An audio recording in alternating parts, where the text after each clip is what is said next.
होली का पर्व निकट है, जिसकी शुरुआत फागुन मास में पूर्णिमा की रात्रि को होलिका दहन से होती है। लेकिन क्या आपने कभी सोचा है कि होली यानी दुल्हनडी से एक रात पहले पूर्णिमा की रात्रि में ही होलिका दहन क्यों होता है? तो आइए इस पावन परंपरा से जुड़ी पौराणिक कथा को विस्तार से सुनते हैं और समझते हैं। एक समय त्रेता युग में दैत्यराज हिरण्यकश्यप ने अपनी कठोर तपस्या से ब्रह्मा जी को प्रसन्न कर लिया और उसके तप से प्रसन्न होकर सृष्टिकर्ता ब्रह्मदेव प्रकट हुए।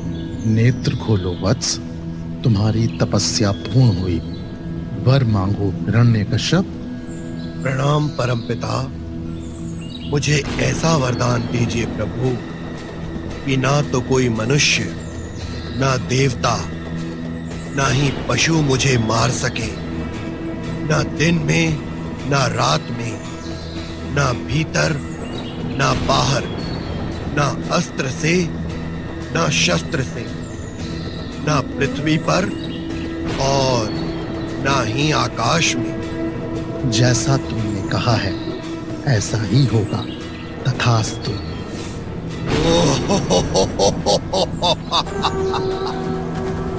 अर्थात मैं अमर हो गया। अब से मैं ही इस धरती पर सर्वशक्तिमान हूँ, अर्थात मैं ही स्वयं भगवान हूँ। वरदान मिलते ही वो अहंकार में चूर हो गया। वो स्वयं को भगवान ही समझने लगा। पर कहते हैं ना, अति का अंत जल्द ही होता है। हिरण्यकश्यप के अहंकार का दमन करने के लिए उसके घर जन्म हुआ एक तेजस्वी बालक प्रहलाद का। बचपन से ही उस बालक के मुख से हर पल एक ही नाम निकलता था, नारायण नारायण। ओम नमो भगवते वासुदेवाय, ओम नमो भगवते वासुदेवाय, ओम नमो भगवते वासुदेवाय। प्रहलाद, तू मेरे रहते किसी और को भगवान कैसे मान सकता है? अरे मूर्ख, क्या तू नहीं जानता कि इस पृथ्वी पर यदि कोई भगवान है तो स्वयं मैं हूँ, भगवान हिरण्यकश्यप। अरे मूर्ख, निर्लज्ज, तू मुझे प्रणाम कर। पिताजी, आप इस धरा के स्वामी कैसे हो सकते हैं? इस संसार के भगवान तो सिर्फ नारायण ही हैं। वो हर कण कण में है, मेरे भीतर भी और आपके भीतर भी। इसीलिए मैं आपके भीतर बैठे नारायण को भी प्रणाम करता हूँ।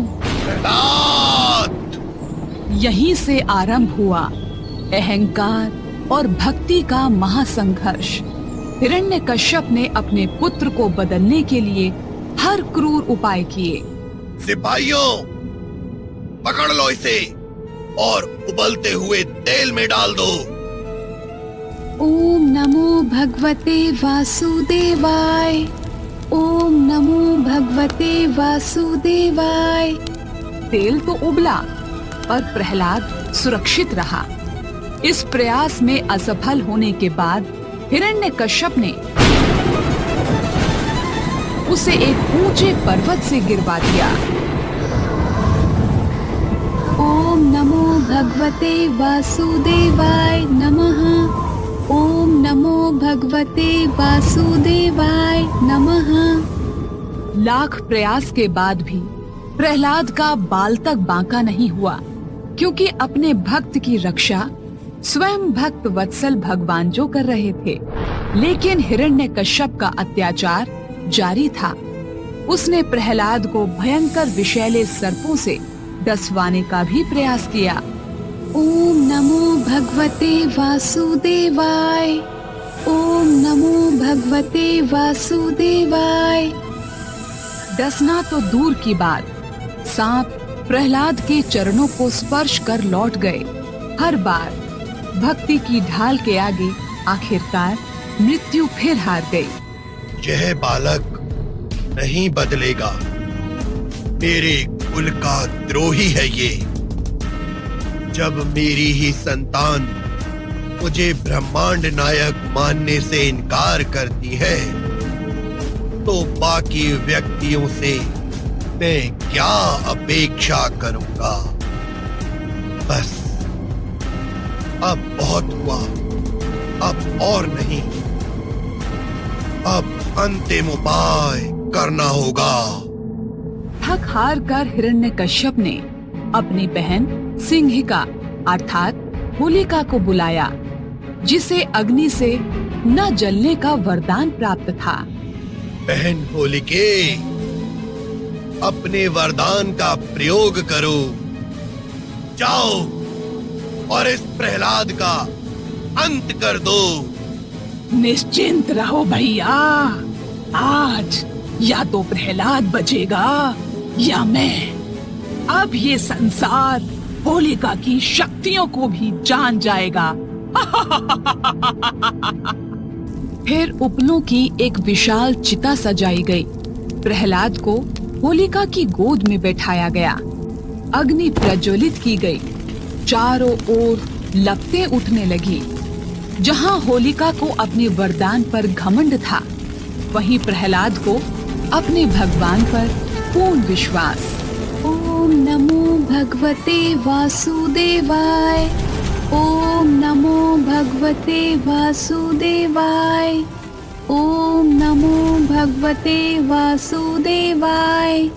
समय बीतता गया तो धीरे धीरे अग्नि का प्रभाव भी बढ़ने लगा, किंतु हुआ उल्टा। जिस अग्नि को होलिका अपना रक्षा कवच समझ रही थी, वही अग्नि अब उसे जलाने लगी। ये क्या हो रहा है? ये कैसे संभव है? ये जलन तो मेरे प्राण ही ले लेगी। बचाओ बचाओ मुझे भैया, भैया बचाओ, मेरी रक्षा कीजिए भैया, बचाओ मुझे, बचाओ। कुछ ही पलों में होलिका भस्म होकर राख का ढेर बन गई। क्योंकि वरदान का प्रयोग सत्कर्म के लिए किया जाता है, न कि अधर्म के लिए।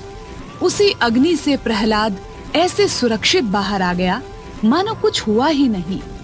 भक्ति की ऐसी विजय देखकर भक्त प्रहलाद की जय हो का जय घोष चारों ओर गूंजने लगा।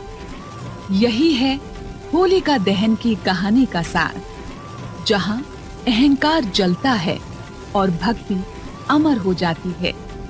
इस प्रकार की रोचक कहानियों को सुनने के लिए हमारे इस चैनल को लाइक, शेयर और सब्सक्राइब करें और हाँ, बेल आइकन जरूर दबाएं ताकि रोचक कहानियों का नोटिफिकेशन सबसे पहले आप तक पहुंचे।